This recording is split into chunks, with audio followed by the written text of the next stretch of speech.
What is going on, YouTubers? This is Maury here with AGN, and today we are going to be discussing Overwatch. Now, as some of you might know, I've been planning on doing this game for quite some time. I've been watching videos for it for a while now, and I am honestly impressed. The whole game, the mechanics, the map, the flow, the character synergy, all these things are great, and I've been having a blast playing it. And with that in mind, I wanted to kind of give you guys a little peek at the character that I've been playing the most, kind of testing out, and this would be Torbjorn. And this brings us to ask a question that I've seen floating around a lot of the forums, a lot of the Facebook groups that I'm part of, and that is, should turrets be nerfed? And I honestly think that this is a good question to ask. And a lot of people immediately get on the defensive and give people a lot of flack when they say something should be nerfed. And this is with good credit, because I mean, obviously in every game, anytime people find themselves getting killed by something repetitively, instead of changing their strategy, they immediately go and say, well, we should probably get this nerfed. And I don't think that nerfing is always the situation that's best. I think that in a lot of situations, it's best to make other characters more competitive instead of bringing the overall feel and power of a character down. Because you're never gonna piss anybody off by making characters more powerful. However, you're going to make a lot of people irritated if you make the characters they like playing less efficient inside of the battlefield. So with that being said, this is Torbjorn.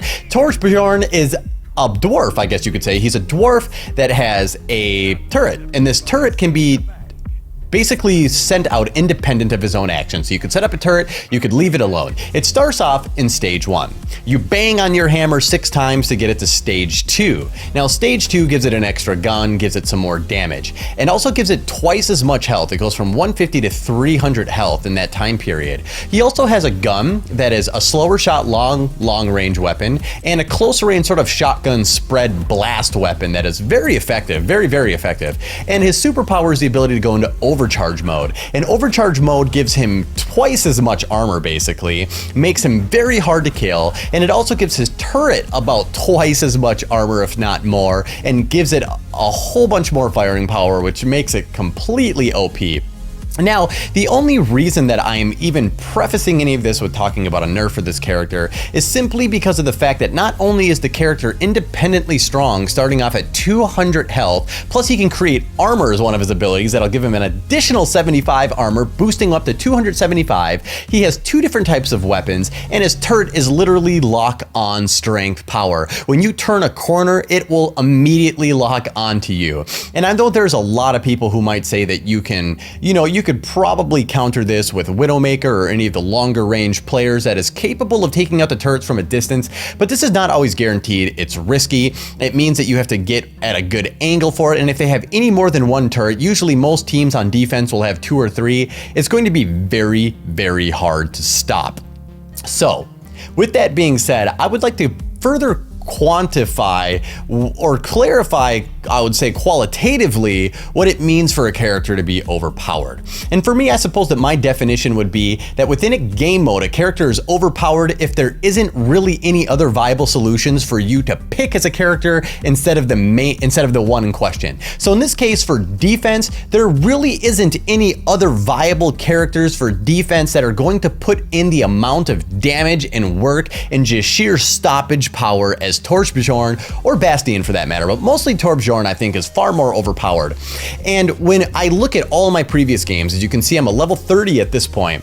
Almost all of my game highlights, Torbjorn. Almost every time me and one of my friends play as him, play the game goes to one of us, guaranteed. My average KD ratio not KG ratio, but my average deaths is only 2.5. Literally, I go matches all the time, dying once, maybe twice, especially on defense, And even on offense, if you use a good offensive character to break their line, and then when you die, respawn as Torbjorn, it is just ridiculous the amount of stoppage power he has. So what we're going to be doing, guys, is we're going to be looking at some gameplay. I'm going to be showing you exactly some strategies for him that I've used, and also we're going to go into further clarify why I think this character is a little bit too overpowered and what we might be able to do to make the whole game experience a little bit more equitable in the future.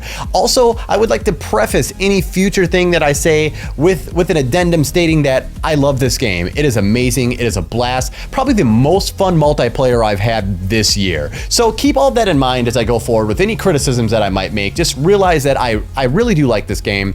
And I just want to make it a better experience for everyone. I want people to have far more options in defense and in offense as well too. So guys, with that being said, I hope you enjoy the video. Now, starting off the game, as you can see, we are on defense at this point, and I'm using Torbjorn. I am a level 27 in this gameplay, so I've obviously put in a whole bunch of hours into this beta so far. I've been trying out every single character, and this has been predominantly the one that I've been, I would say, forced into using the most, simply because in every strategy, seems to be like a place for him. Not just a place, but a revered place, a place of prominence where this character shines. As you can see, I start off my turret.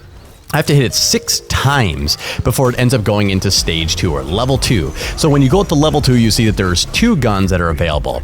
Right now, I am shooting the main long distance weapon, which is a slower rate of fire weapon that actually does decent damage. I mean, I have one shot killed people in the head with this weapon numerous times. So the weapon itself is very powerful. And at close range, like I said, if you pull left trigger or L2, you're going to find that you have like a shotgun type blast. So if anyone runs up on you when you're defending your turret, you're going to be able to retaliate in close range very effectively.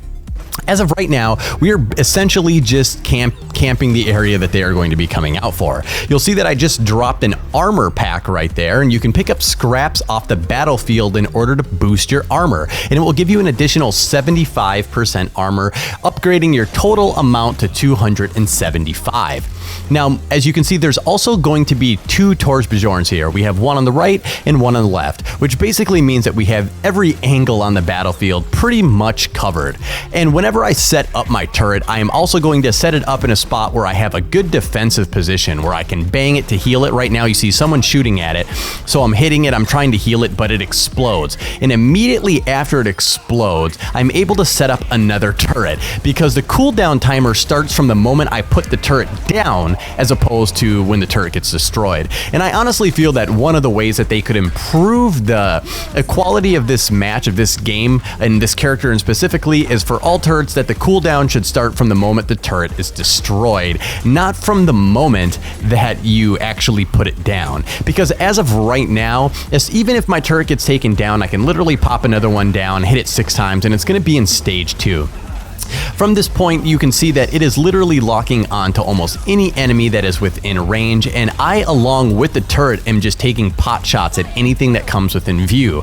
A lot of times, I will just sit there behind the turret in battle and not even shoot at anything. I will literally just bang it with my hammer to repetitively heal it, and it will kill enemies faster than had I actually turned my attention to them myself. So the AI is actually quite a lot stronger, and the place where this is the most apparent, I think, that how strong the AI is if you play versus the AI. If any of you guys have gone into an AI match and actually played it, you will find that there's 3 settings. There's easy, medium, and hard. Medium is literally so easy that it's almost unplayable, and hard is literally almost so hard that it is unplayable.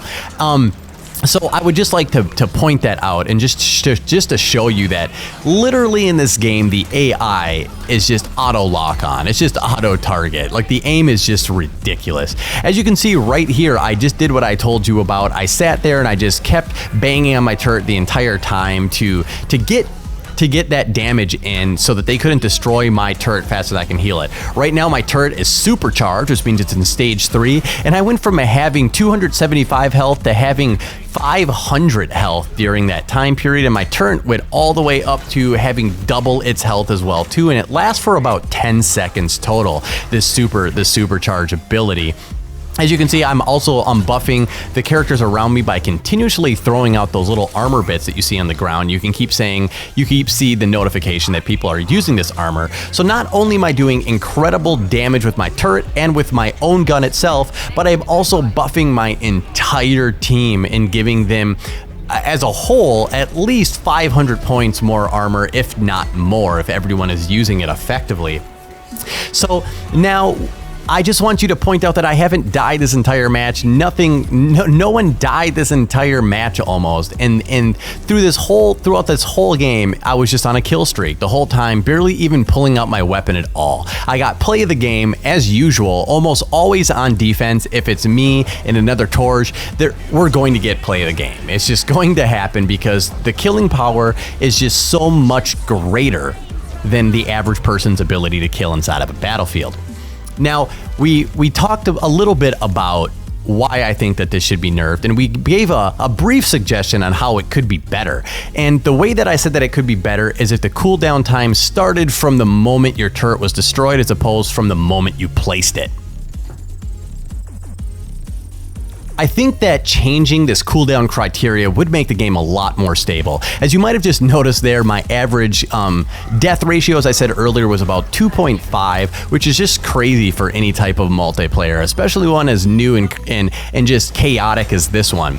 So with that being said, as you can see, that long range weapon that you have right there too is just insane. I pretty much just killed that thing just hitting it a couple times and did 86% of the damage. My turret might have done a little bit there, but I don't really know. But either way, pushing on, I would like to say that I don't know if anyone else has been made aware of this or noticed it, but defending a position is infinitely times easier than attacking a position. And in real life, this has good cause, because obviously it's always easier to defend a position than it is to attack a position. But however, the gradation of difference is salient to say the very least. I mean, it is easily 10 times harder to attack than it is to defend. And I don't think that the scale should be so spread out like that. If you look at almost all of my previous games, or if I look at all my previous games, I very, very rarely lost a game where I was defending. It is almost unheard of. It is so much easier to defend a position than to attack a position. Now, with this character, I would just like to point out too that it is, we want to talk a little bit about the strategy for him right now. And like I said before, I like to put my turret in a spot where I can have an easy defensive position, where I can have some cover to shook behind, where I got good angles of sight over the map. And also in that regard, I also like to sometimes just not focus on shooting things, but instead just focus on setting up that turret and just allowing my hammer just to heal it while it does work. So guys, I don't want to harp on too long about how much I think that turrets should be nerfed, but I would like to say that I think that the first thing that they need to do is they need to create the cooldown timer thing that we discussed. The other thing that could work with both this turret and Bastion's turret is having a wind-up time. You know what I mean? Like, not just have it immediately start firing as soon as you turn a corner, especially with Bastion, but it should be that it has to warm up, and that there shouldn't be just an immediate lock on, immediate fire with this thing, because it's like that just doesn't make any sense. It's just crazy. The moment you enter a battlefield, you're having to contend with an AI that is immediately taking you out. And I don't think that it makes for fair gameplay, and I don't think that it gives the defenders a whole lot of options in terms of what characters they should be using for defending a position. It almost seems crazy to think of using any other character in a defense position other than having turrets on the team. And you should have at least 2 to 3 turrets on a team in the way that the game is right now. And I don't think that that's great. I think that it's going to cause a lot of repetitive gameplay and a lot of stale gameplay when there isn't the equality that we spoke of earlier. Well, guys, I'm just going to let you watch the rest of the gameplay if you want. I'm going to shut up about all this. Like I said, I had amazing fun playing this game. It is so much fun. The art style, the characters, the synergy between the characters, and how compatible they really are is amazing. And aside from the turret situation, the only thing that I would say that is really noticeable that needs to be changed is obviously the ease in attacking and defending, and also perhaps give us another difficulty mode aside from just the medium to hard that scales so rapidly and so quickly. Well, guys, like, again, thank you for watching this video. If you like it, give it a thumbs up. If you didn't like it, give it a thumbs down. If you guys have any ideas on what could make this gameplay more fair, more equitable, just write me down in the comments below your ideas, and I'll get back to you. I'll respond to you. Like I said, I've played this game quite a lot, so I have a pretty good idea of where I'm coming from my position, but I could be wrong. And if any of you guys have found other defensive strategies that work better than this, I would love to know it. I am by no means an expert, and all these thoughts are sort of just impromptu thoughts that I've had throughout the past few days of playing this beta, and maybe you guys have stumbled upon different conclusions, and if so, I would like to hear that. As I said, I'm not locked into any position, and I'm always open to having my mind changed. Well, guys, I hope you all have a wonderful day. Thanks for stopping by. Subscribe to the channel. It really helps me out and gives me a lot of motivation to keep making these videos for you. With that being said, I will catch all of you guys on the flip side.